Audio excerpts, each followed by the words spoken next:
বৌমার শ্বশুর মশাই আজকে বাজার থেকে ওইটা রুই মাছ এনেছে, ওটা আজকে রেসিপি করে দেখাবে, তাই আমি এই মাছটা কেটে দিচ্ছি।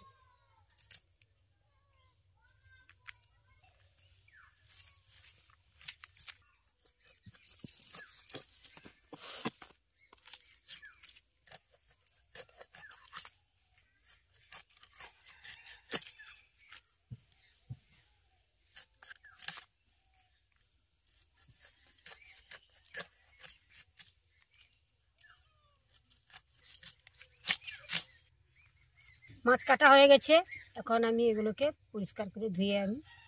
মা মাছগুলো কেটে ধুয়ে দিয়েছেন, এবার এর মধ্যে আমি লবণ আর হলুদটাকে মাখিয়ে নেব।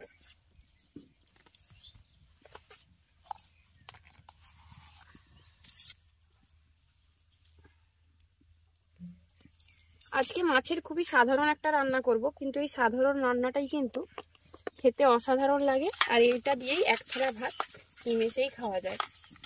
প্রথমে আমি মাছের মধ্যে লবণ আর হলুদটাকে ভালো করে মাখিয়ে নিলাম। এবার লবণ আর হলুদটা মাখানো থাক, ততক্ষণে আমি কড়াইটাকে গরম করে নিয়েছি। কড়াইয়ের মধ্যে দিয়ে দেব সর্ষের তেল। তেল খুব ভালোভাবে গরম হয়ে গেছে, এবার তেলের মধ্যে মাছগুলোকে দিয়ে দেব।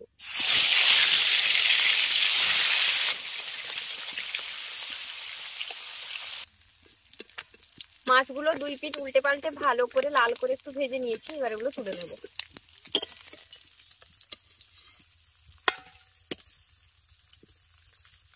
মাছটা তুলে নেওয়ার পর ওই তেলের মধ্যেই দিয়ে দিচ্ছি আরো একটু পরিমাণে সর্ষের তেল।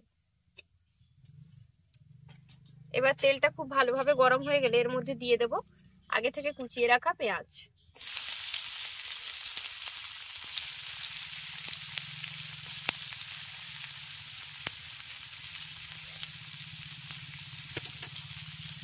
পেঁয়াজটাকে প্রথমে একটু লাল করে ভেজে নেব।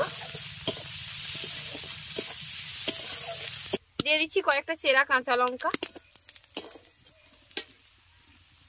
কাঁচা লঙ্কা আর পেঁয়াজটাকে ভেজে নেওয়ার পর এর মধ্যে দিয়ে দেব আগে থেকে বেটে রাখা আদা, রসুন আর শুকনো লঙ্কা।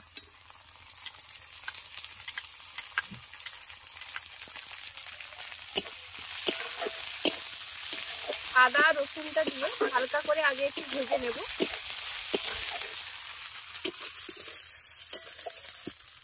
আদা তেলে যদি প্রচুর পরিমাণে তেল ছিটাই, তার জন্য আমি দিয়ে দিলাম হলুদের গুঁড়ো।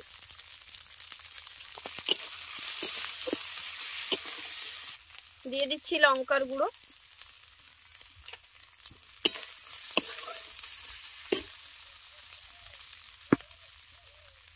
এবার জল দিয়ে মশলাটাকে খুব ভালো করে কষিয়ে নেব।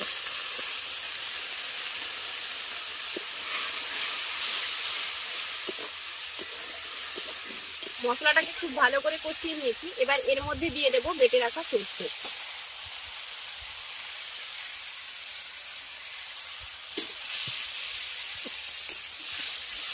সরষেটা দিয়ে 30 সেকেন্ড মতো এটাকে একটু হালকা করে নেড়ে দেবো। বেশি কিন্তু ভাজার দরকার নেই, তাহলে সরষে কেটে লাগবে আর এর স্বাদটাও ঠিকঠাক পাওয়া যাবে।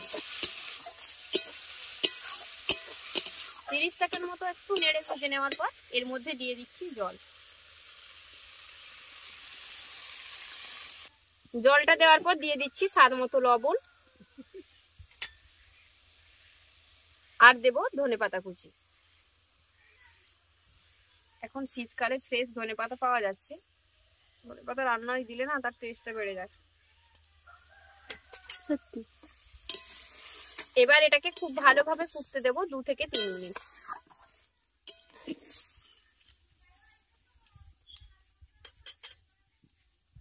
দিলে হয়ে যাবে তো। এটা ফুটতে থাক, ততক্ষণে একটু একটা ভালো জিনিস খাবে তো রেডি থাকো। কি গো দিচ্ছি? কি গো দিচ্ছি দিচ্ছি। কি চাট বলো তো? কি গো? রান্না হতে সময় আছে, তার মধ্যে একটু আমাকে দেবে না?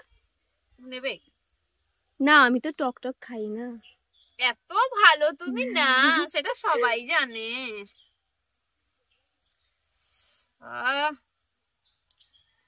তুমি খাও, তারপরে আমি খাচ্ছি।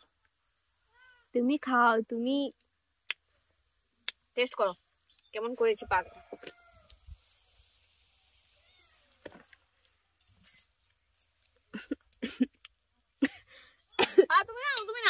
কি এটা? চলে আসো এদিকে আসো।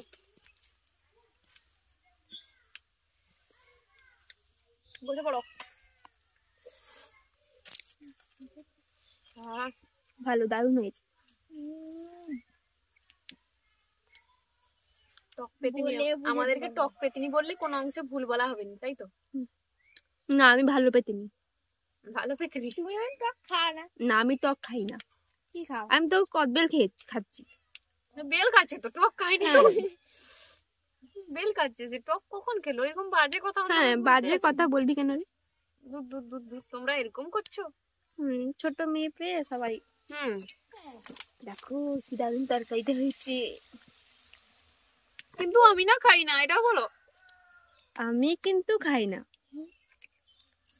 তাতে কি হয়েছে? আমি মাছের কাঁটাকে এত ভয় করি যে আমি মাছ খাওয়াই ছেড়ে দিয়েছি।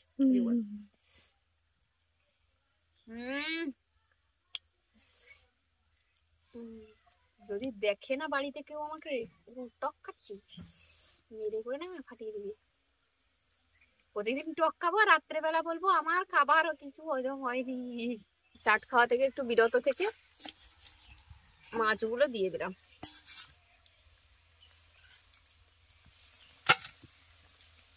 এবার মাছগুলো দিয়ে আরো 2 থেকে 3 মিনিট এটাকে ফুটিয়ে নেব, যাতে মাছের মধ্যে মশলার ফ্লেভারটা খুব ভালোভাবে চলে আসে। আর একজন খবর পেয়ে গেছে, বিড়াল। আরে ওরও তো খাবার মন আছে নাকি? আমাদের বিড়ালিনীরা সোনা রূপা।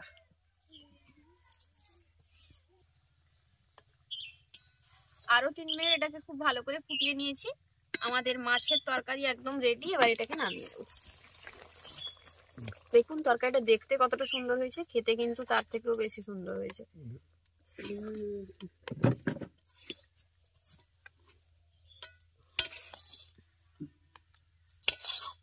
একটা মাছের পিস ভাজা রেখে দিয়েছি, কারণ বাবু মশাইয়ের আবার একটা ভাজাও দরকার, শুধু তরকারিতে দিলে হবে না।